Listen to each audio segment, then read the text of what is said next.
और सर वहाँ की से मेंबर है, इसके बावजूद भी बेसिक टाइमलाइन में सर हमारे समय निकाले, इसके बहुत बहुत धन्यवाद सर। धन्यवाद सर। मंच पर आसीन इस जनपद के वरिष्ठ साहित्यकार डॉक्टर राय साहब, जनार्दन राय साहब, और यहाँ उपस्थित मेरा गांव मेरा इतिहास इस कार्यक्रम या इस पूरी संकल्पना की पूरी टीम यहाँ उपस्थित है। प्रोफेसर देवेंद्र सिंह, रश्मि मैडम, अखिलेश जी, हमारे सहयोगी मित्र हमारे प्रोफेसर दीपक सर, जिनका वक्तव्य आपने सुना, और अखिलेश जी वो भी जुड़े हुए हैं मेरा माटी मेरा इतिहास से, और इस गांव के प्रधान जी,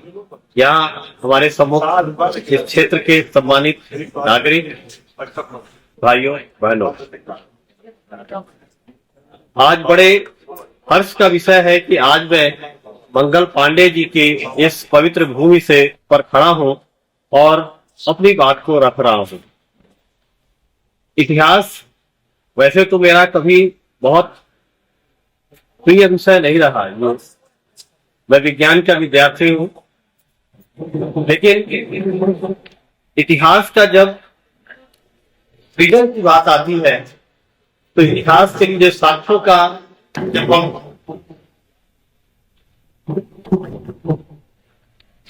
जब हम एकत्रीकरण करते हैं, वहां पर विज्ञान भी कहीं न कहीं इतिहासकारों की मदद करता रहा है आर्कियोलॉजी के माध्यम से। एक कॉमन लेमैन के रूप में मैं महसूस करता हूं कि इतिहास यद्यपि मेरा प्रिय विषय नहीं रहा, मैं फिर से प्रकट करता हूं इस बात को, लेकिन आज जो आजकल वर्तमान स्थिति है उसमें एक उत्कंठा जरूर जागृत हुई है कि मैं जिस क्षेत्र में रहता हूं उसका इतिहास क्या रहा है, यहाँ के विशिष्टताओं के बारे में जानने की उत्सुकता बढ़ी है। तो इतिहास को जानना सभी का एक तरीके से अधिकार भी है और कर्तव्य भी है कि अपने जिस क्षेत्र में हम रह रहे हैं वहां पर हम उसके बारे में जाने। इतिहास की जो जानकारी अक्सर हमको मिलती है हमारे टेक्स्ट बुक्स के माध्यम से मिलती है, जब भी हम अपने टेक्स्ट बुक पढ़ते हैं उसके माध्यम से मिलती है, लेकिन उस टेक्स्ट बुक में क्या कंटेंट रखे यह भी एक बड़ा विचारणीय प्रश्न है कि हम आखिर उस बच्चों को क्या पढ़ाएं, वो कंटेंट क्या रखें, विषय वस्तु क्या रखें। इस पर ढेर सारी डिस्कशन होते रहती है विद्वान इतिहासकारों के बीच में, जिसको मैं अखबारों के माध्यम से पढ़ता हूँ या कहीं टीवी पर डिबेट के माध्यम से देखता हूँ। तो मैं समझता हूँ कि इतिहास का कंटेंट क्या होना चाहिए, उस पर निश्चित रूप से यहाँ विद्वान प्रोफेसर हैं इतिहास के, उस पर चर्चा होनी चाहिए। मेरी अपनी सोच ऐसी है कि हम जिस क्षेत्र में रह रहे हैं, हम भारत का इतिहास तो जानते हैं लेकिन हम दुनिया का इतिहास नहीं जानते। हम विश्व का इतिहास पढ़ जाते हैं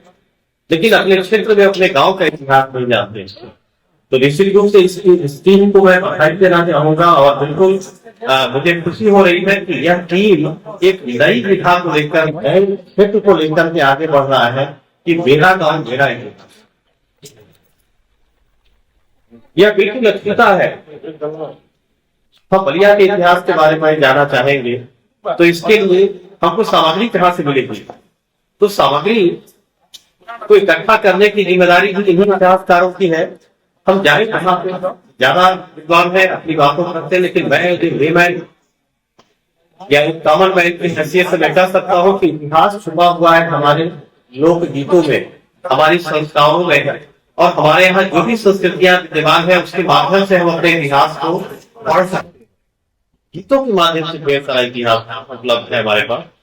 तो अगर उन पर हम विधिवत अध्ययन करेंगे तो उस क्षेत्र का इतिहास बढ़ता चला जाता है। बलिया के नाम के पर चर्चा, जैसे प्रोफेसर श्रीवास्तव ने कहा कि कई धारणाएं बनी हुई है, उसमें अथेंटिक क्या हो सकता है, ये अपने आप में रिसर्च के विषय है।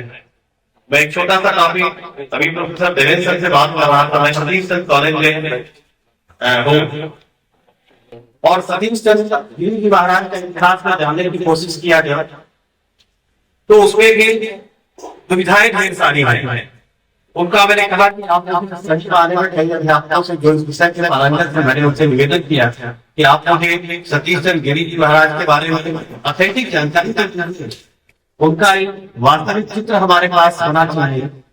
वह भी वास्तविक चित्र भी कभी कभी नहीं मिल पाता है। तो मैं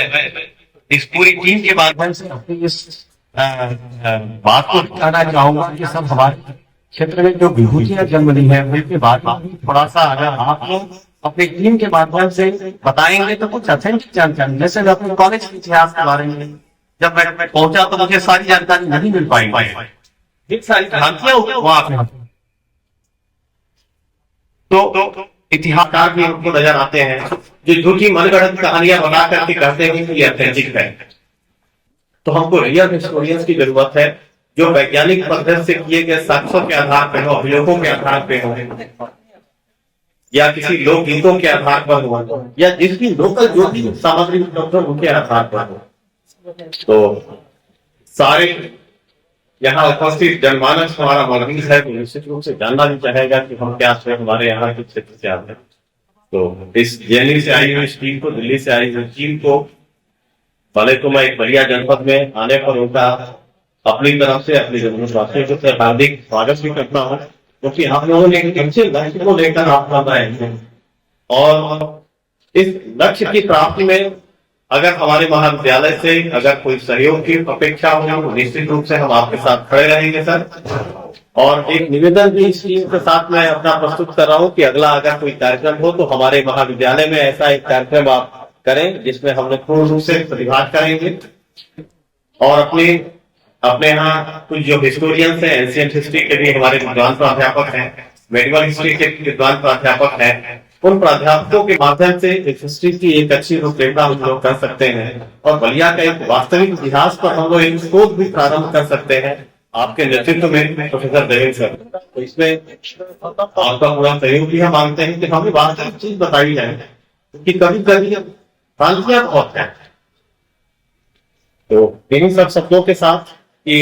आप सबका आह्वान भी करता हूं कि अपने क्षेत्र के इतिहास को जानने के लिए हम भी कुछ प्रेरित हो, हमारे पास जो भी कुछ स्रोत हो, पुरानी कोई पुस्तक हो ऑथेंटिक, इसको भी एक जगह एकत्रित करें हम लोग, एक जगह कहीं शोध पीठ का या शोध का स्थान ग्रहण करें जहाँ पे बलिया के बारे में समस्त अच्छी जानकारी या समस्त ऑथेंटिक जानकारी इकट्ठा करें और उसके माध्यम से हम लोग बलिया के इतिहास की रचना करने के लिए आगे बढ़े। तो सारे यहाँ जनमानस को एक बार पुनः प्रणाम करता हूँ, खासतौर पे यहाँ आई दिल्ली से आई हुई टीम की मैं प्रणाम करता हूँ। आप सभी ने यहाँ सुना, आप धन्यवाद।